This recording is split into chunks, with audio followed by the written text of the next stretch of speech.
à tous. Alors, on se retrouve aujourd'hui pour vous présenter les dernières lectures que j'ai faites, les derniers livres que j'ai lus. En fait, moi, la lecture, c'est par période. Il y a vraiment des périodes où je lis pas beaucoup et où je m'en veux de ne pas lire beaucoup. Et des périodes où voilà, j'enchaîne les romans. Donc là, je me suis inscrite à la médiathèque de ma ville la semaine dernière et j'ai bien l'intention de reprendre la lecture à fond. Donc je vais déjà vous présenter 1, 2, 3, 4, 5, les 6 derniers livres que j'ai lus. Donc voilà, hein, les premiers je les ai commencés il y a 2 mois. Et le dernier que j'ai fini hier. Donc je ne vais pas forcément les prendre par ordre chronologique ni par ordre de préférence. Je vais les prendre comme ça vient sur mon tas. Voilà. Et voilà, je vais vous les présenter rapidement parce que j'ai pas envie de faire une vidéo qui va durer 3 plombes non plus. Donc c'est parti pour le premier livre. Alors le premier, c'est un livre qui est très d'actualité, qui s'appelle Chère mamie au pays du confinement de Virginie Grimaldi. Donc vous devez sûrement connaître cet auteur que moi personnellement j'aime beaucoup. J'aime beaucoup sa façon d'écrire, j'aime beaucoup sa personnalité sur les réseaux. Je trouve que c'est une femme qui a l'air vraiment simple, accessible, cool, fraîche. En tout cas, elle me fait beaucoup rire. Dans ses romans, moins, parce que c'est pas des romans forcément comiques, même si ils sont pleins de bons sentiments. Par contre, ce livre, donc c'est un livre un peu particulier, puisque si vous la suivez sur les réseaux, vous savez peut-être que l'année dernière, pendant le premier confinement, tous les soirs, elle publiait une lettre. Alors, je pense que c'était des fausses lettres qu'elle envoyait à sa mamie, qu'elle ne pouvait pas voir pendant le confinement, et qui racontait un peu ses journées, entre crise de nerfs avec ses enfants, crise de nerfs tout court. Et enfin, c'est vraiment très drôle. Et donc, à la fin, elle a sorti le recueil de toutes ses lettres de tous les jours pendant 55 jours. Au profit de la Fondation Hôpitaux de Paris, Hôpitaux de France. Donc, c'est une bonne action en plus. Moi, je l'ai lu en 2 jours tellement ça va vite. Ça se présente comme ça. Vous avez, voilà... le numéro du jour et puis une petite illustration puis la lettre.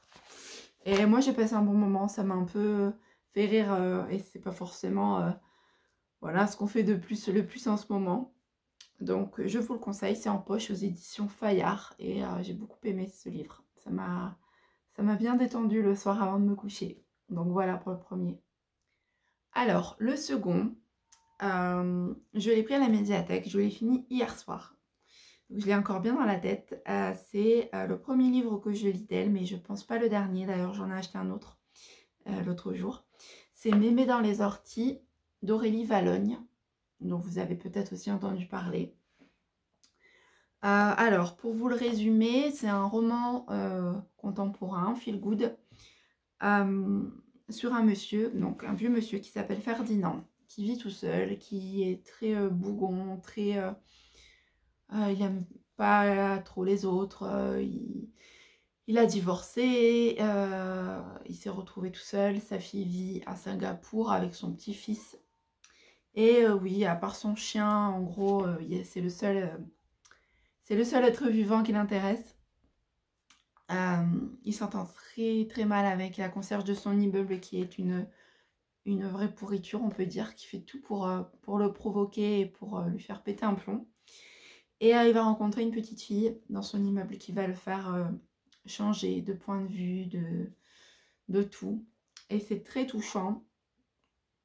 Et j'ai beaucoup aimé la plume de l'auteur.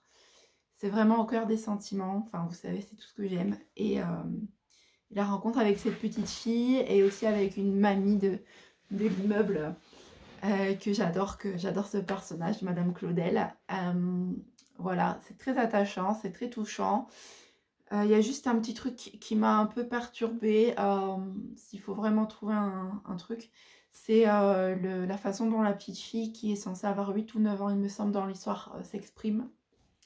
Alors c'est certainement une petite fille extraordinaire qui est en avance et du coup ça explique le décalage avec les enfants de 8 ans, mais bon, voilà, des fois elle a des réflexions qui m'ont un peu interpellée pour une petite fille. Mais je pense que voilà, c'était fait exprès parce que c'est une petite fille qui est vraiment spéciale. Voilà, je vous le conseille. En plus, j'ai lu dans les remerciements, en fait. Ça m'a fait sourire parce qu'elle dit que elle est passée par l'auto-édition d'abord pour ce premier livre. Parce qu'elle n'osait pas l'envoyer aux maisons d'édition. Et c'est le bouche à oreille de ce livre auto-édité qui a fait que les maisons d'édition se sont intéressées à elle. Et ça m'a rappelé un peu moi, un peu beaucoup, vu que bah, moi, vous savez que je passe par l'auto-édition et je l'ai déjà expliqué que si je faisais ça, c'est parce que, en tout cas pour le premier, j'avais pas osé l'envoyer aux maisons d'édition parce que j'avais peur d'un refus. Et de me dire que si on me refusait, c'est que c'était pas bien et que du coup, ben, il fallait pas que je le sorte, tout court. Et voilà, quand elle dit, par peur aussi, peur d'une réponse négative de la part des maisons d'édition. Et ben voilà, du coup je me suis dit, si je pouvais avoir le même parcours qu'elle par la suite, ce serait merveilleux. Voilà. Donc oui, je vous le conseille fortement. En plus, ça se lit très vite, je l'ai lu en 3 jours, vous voyez, il est en poche. Et c'est très très bien. Et j'ai acheté un autre de ses livres, pas le dernier, parce qu'il y en a un qui vient juste de sortir, qui s'appelle Le tourbillon de la vie. Mais j'ai acheté Né sous une bonne étoile à Cultura la dernière fois. J'ai fait une razzia de livres de poche. Donc je vous en parlerai certainement dans la prochaine vidéo livre, puisque d'ici là je l'aurai certainement lu. Et je pense que je vous ferai des vidéos livres assez souvent quand j'en aurai lu 3, 4, 5 pour vous faire des petites critiques. Voilà, donc très bon livre aussi, coup de cœur, je vous le conseille. Alors, le troisième, là on change totalement de registre, mais totalement. Si vous me connaissez un peu, vous savez peut-être que j'adore l'histoire. Et il y a des périodes comme ça de l'histoire que j'aime particulièrement. Alors vous savez déjà, si vous avez regardé d'anciennes vidéos, que j'ai une passion pour la période de Versailles, Marie-Antoinette et tout ça. Et j'ai aussi, alors je ne sais pas si on peut dire passion parce que c'est un peu glauque de dire ça comme ça, mais on va dire un grand intérêt, une fascination, peut-être morbide, je ne sais pas. Mais en tout cas, toute la période de la Seconde Guerre mondiale, toute la période de l'occupation, de la déportation, de la Shoah, tout ça, ça m'intéresse beaucoup. Alors c'est bizarre parce qu'à la fois ça m'intéresse et à la fois ça m'effraie. J'en fais des cauchemars la nuit, etc. Mais je ne peux pas m'empêcher de regarder des documentaires, de lire des choses, etc. Et j'avais vu passer ce livre sur des groupes de lecture sur Facebook. Et c'est vrai qu'on en a beaucoup parlé et qu'il y a beaucoup de gens qui l'ont lu et qui disaient que c'était vraiment à lire. Donc évidemment, j'ai craqué, je l'ai commandé. Et c'est Le tatoueur d'Auschwitz de Heather Morris. Alors là, on n'est carrément plus dans le feel good, hein, bien sûr, vous vous en doutez. C'est une histoire vraie. Donc Heather Morris a interviewé le personnage principal qui existe donc, qui s'appelle Leil. Alors, je ne sais pas si on le dit comme ça. Qui était un déporté polonais. Et donc ce déporté arrive à Auschwitz en 1942 parce qu'on lui dit, on leur dit à l'époque que s'il y a un membre de la famille qui part travailler dans les camps, on laissera tranquille les autres membres de la famille. Donc il se sacrifie, il arrive là-bas, il est c'est quelqu'un de très coquet, qui fait très attention à son apparence, qui aime bien ça, qui aime bien séduire, etc. Et il se retrouve là-bas. Et coup de chance, on va dire, il est pris sous l'aile du tatoueur, donc de celui qui tatoue les déportés à leur arrivée, qui voit certainement en lui son successeur et qui lui apprend qui lui apprend la tâche. Et grâce à ça, il va avoir une vie un peu plus douce là-bas, puisque du coup, il est considéré comme faisant partie du personnel, on va dire, du camp. Donc il a une chambre pour lui dans un bâtiment à part, il a plus de rations, etc. Et donc ce qu'il fait, puisque c'est quelqu'un de bien, d'humain, et ben, il garde les portions qu'il a en plus et il les partage avec les autres. Dès qu'il y a quelqu'un qui est dans le besoin, il va tout faire pour lui donner un coup de main, quitte à se mettre en danger. Et en fait, c'est principalement l'histoire de cet homme et de sa rencontre avec une déportée, qui est polonaise aussi, qui s'appelle Gita. Ils vont avoir le coup de foudre à son arrivée dans le camp. Et il va du coup la protéger du début à la fin de ses conditions, de ceux qui lui voudraient du mal, etc. C'est une très belle histoire d'amour entre les deux.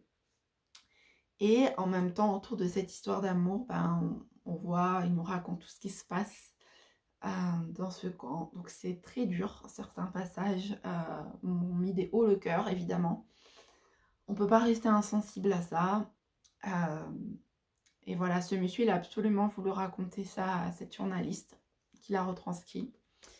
Et je ne vais pas vous dire la fin, mais voilà, si vous savez, puisqu'il l'a raconté, c'est qu'il a survécu au camp. Voilà, j'ai trouvé ça magnifique. J'ai pas ri, hein, je pense à aucun moment j'ai ri. Mais voilà, c'est très fort, très prenant, très bien raconté. On s'y croirait vraiment tellement il y a des détails, etc. Et voilà, il faut avoir un peu la force, j'avoue. Moi, je suis très sensible surtout à ça. J'ai quand même réussi à lire, j'en ai pas fait des cauchemars, mais je pense que c'est pas à mettre dans les mains de n'importe qui non plus. Mais voilà, c'est une belle leçon d'espoir, d'humanité. Voilà, d'humanité au milieu de l'inhumanité. Mais j'ai beaucoup aimé, donc je vous le conseille. Voilà, je vous mets de plus près. Je pense que vous pouvez le trouver partout parce que ça a beaucoup de succès. Et j'ai vu hier sur mes groupes de lecture qu'ils avaient sorti la suite. Alors, c'est pas la suite directe, hein, mais ça parle d'un autre personnage dont Leïl parle, qui s'appelle Silka, qui est une jeune fille qui est amie de Gita et qui va vivre des choses aussi très compliquées dans ce camp. Voilà, sans vous dire la raison, si vous lisez le livre, vous le saurez. La suite s'appelle Le voyage de Silka. Je l'ai vu hier, je l'ai noté sur ma liste de livres à acheter parce que j'aimerais bien l'acheter quand j'aurai un petit peu descendu ma liste de livres à lire. Voilà pour celui-là. Alors, on repart dans un livre beaucoup plus feel good, même si je ne devrais pas trop dire ça parce qu'il est quand même très triste par moment. Vous en avez certainement entendu parler aussi. C'est un livre de Marie Vareille qui s'appelle La vie rêvée des chaussettes orphelines, qui a beaucoup de succès aussi. Et voilà, moi c'est vrai que je me laisse beaucoup influencer pour les livres. Marie Vareille, je la suis sur Instagram et donc j'avais suivi un peu tout ça. Et elle a sorti d'autres livres avant et après celui-là que je vais lire aussi parce que j'ai beaucoup aimé. Alors, ça parle d'une jeune femme qui s'appelle, désolée pour le train, qui s'appelle Alice, qui est une américaine et qui vit d'abord à New York et puis on la suit quand elle arrive à Paris quelques années plus tard. Il y a son journal, donc en fait on voit des extraits de son journal et ensuite on voit voilà, ça raconte sa vie quotidienne. Alice, elle avait une sœur qui s'appelait Scarlett, qui avait juste 1 an de moins qu'elle et qui était une fille un peu spéciale, différente des autres dans le sens où c'était une rebelle, elle était passionnée de musique, elle voulait tout faire pour y arriver et du coup elle était un peu incomprise dans le milieu familial par sa mère par exemple et la seule personne qui la soutenait et qui était toujours là pour elle, c'est sa sœur Alice. Elles étaient très proches et très proches et on apprend à un moment donné que Scarlett est morte. On ne sait pas comment, mais on sait que Alice a beaucoup de mal à s'en remettre. Et de ce fait, elle arrive à un moment donné à Paris pour refaire sa vie complètement de A à Z. Donc, elle trouve un boulot. Le premier boulot qu'elle trouve, il faut qu'elle travaille pour pouvoir payer son appartement. C'est dans une start-up dirigée par un certain Christophe qui l'embauche sans rien lui demander. Alors Alice, elle a beaucoup de bagages universitaires. Elle est diplômée d'une grande école de finance. Elle est très calée. Et elle se retrouve dans cette société qui débute et qui a pour but de réunir, de lancer une application pour réunir dans le monde les chaussettes orphelines. Elle trouve ça complètement farfelu, mais il faut qu'elle travaille. Donc elle se laisse entraîner là-dedans. Et elle est très réservée, très peu sociable. Et elle a beaucoup de tics. Par exemple, il y a des chansons qu'elle ne peut pas entendre, sinon ça la met dans un état de crise pas possible parce que ça lui rappelle sa sœur. Elle est très maniaque, elle a beaucoup de tocs. Par exemple, il faut que tel truc soit posé de telle manière. Enfin, voilà. Et elle va apprendre un peu à se lâcher, sans trop vous en dire, par le contact des gens qu'elle va rencontrer à Paris. Et le rebondissement de la fin est dingue. Enfin, moi, je ne l'ai pas du tout vu venir. J'étais scotchée. Voilà. C'est écrit dans un style que j'adore, très léger, très, voilà, sans chichi, très simple. Du coup, ça nous atteint directement. Et voilà, j'aime beaucoup, je ne vais pas trop vous en dire, mais je vous le conseille vraiment. J'ai pas encore lu ses autres livres, mais je pense qu'ils doivent être du même niveau. Donc j'ai hâte. Ça aussi, sur ma liste de livres à lire. J'ai mis son nom de famille et pour pouvoir savoir quand je vais à la médiathèque ou à Cultura ou dans une autre librairie, où chercher. Voilà, donc ça s'appelle La vie rêvée des chaussettes orphelines. Si vous voulez passer un bon moment, c'est vraiment un super livre. Voilà, pas toujours très gai, comme je vous ai dit, il y a des histoires très tristes dedans, mais on se laisse embarquer et voilà. Et comme j'ai dit, la fin est très surprenante. Enfin, moi, je ne l'ai pas vu venir, peut-être que vous la verrez, vous, venir. Moi, je ne l'ai pas vu venir, voilà. Donc, voilà, pour le 4e livre, hein, je vous le conseille aussi. J'ai pas prévu de mettre des notes, mais tous les livres que j'ai lus là m'ont plu. Peut-être que dans une autre vidéo, je vous en présenterai qui m'ont pas plu. Je ne sais pas, mais en tout cas, tous les derniers que j'ai lus, je les ai aimés. Allez, je continue. Alors, il en reste 2. Ce sont 2 livres de copines à moi, de copines auteurs, puisque j'ai rencontré depuis quelque temps des hommes et des femmes auteurs par le biais d'Internet. Et donc, je voulais vous les présenter puisque je les ai lus aussi ces dernières semaines. Alors, je commence par le livre de Marie-Claire Touillat, qui habite dans le village à côté de chez moi, qui s'appelle « Et pour quelques lingots de plus ». Alors, ce n'est pas son premier livre. Elle en a écrit 2 ou 3 avant, je crois. C'est le premier que je lis puisqu'on s'est rencontrés à ma dédicace début février. Elle était venue me voir, on a beaucoup parlé et on s'est échangé nos romans. Donc, j'ai pas lu les précédents, mais j'en ai pris un de ces précédents à la médiathèque l'autre jour, donc je vais le lire aussi, je vous en parlerai la prochaine fois. Alors, ce sont des livres policiers, des romans policiers, avec un personnage principal qu'on retrouve dans tous les romans, qui s'appelle le commissaire Zorro. Et je suis pas trop roman policier à la base. J'ai lu beaucoup de Mary Higgins Clark quand j'étais jeune, mais après ça m'est un peu passé. Et j'ai quand même, voilà, voulu le découvrir par curiosité. Et j'ai bien aimé parce que déjà ça se passe par chez moi. Donc c'est cool, ça m'a fait revoir plein de... Enfin, du coup, ça m'a parlé de plein de lieux que je connais. Donc c'est rigolo, ça permet vraiment de les visualiser. Et en plus, c'est vraiment bien mené. L'enquête est vraiment bien menée. Là, pareil, j'ai pas vu venir à la fin. Donc, après, je suis peut-être pas très douée, hein, mais ouais, c'était super bien écrit. J'ai bien aimé son style parce que pareil, c'est simple. C'est des phrases courtes. Du coup, ça percute. Les personnages sont tous bien décrits et bien intéressants. Voilà, j'ai passé un bon moment.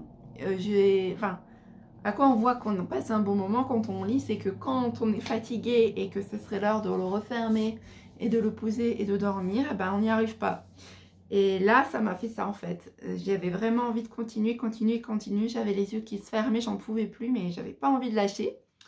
Donc ça m'a pris quand même plusieurs jours pour le lire, hein, mais ouais, je suis vraiment entrée dans l'intrigue et dans l'histoire directe.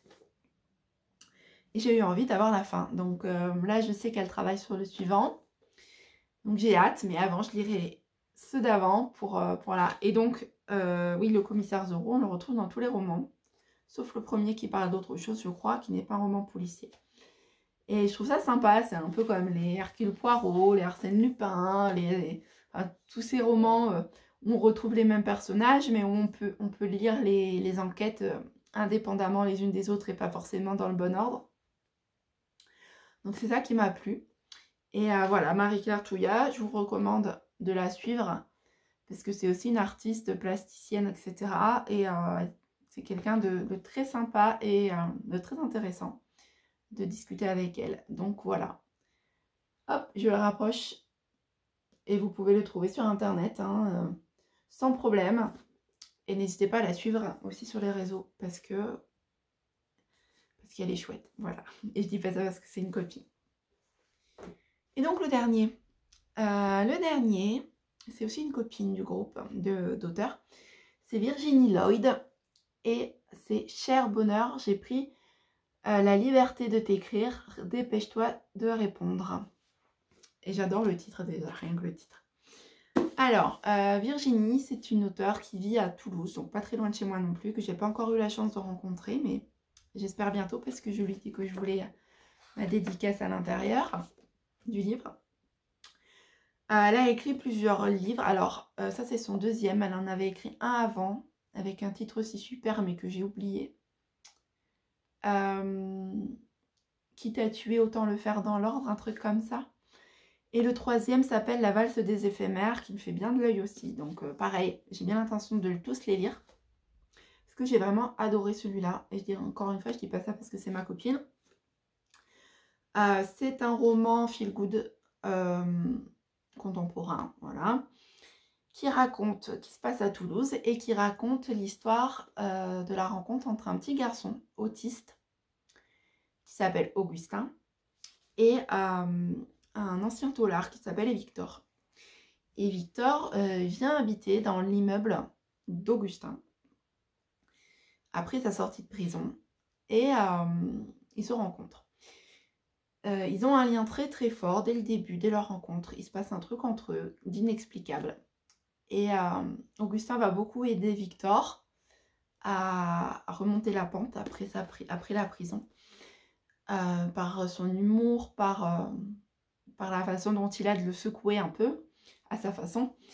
Et Victor va beaucoup aider Augustin aussi, parce que il a un peu de mal à être sociable avec les gens, mais avec Victor, ça passe tout seul. Et en fait, ils vont s'aider l'un l'autre, et ils vont être très très complices très vite. Augustin, donc, c'est un personnage très très attachant. Enfin, moi, il m'a fait délirer ce petit. Enfin, ce petit. C'est un adolescent, mais j'ai vraiment été très très touchée par Augustin. Alors, je sais que Virginia a aussi un petit garçon autiste. Et c'est certainement pour ça que ça paraît si crédible comme elle décrit Augustin. Mais enfin voilà, il est extraordinaire ce petit. Voilà, il n'y a pas d'autre mot. Je l'adore, c'est mon chouchou. Voilà, et Victor est aussi très attachant parce que c'est un peu un nounours. Voilà, il s'est retrouvé en prison pour un malheureux accident. Il a grandi en cité, il n'était pas du tout...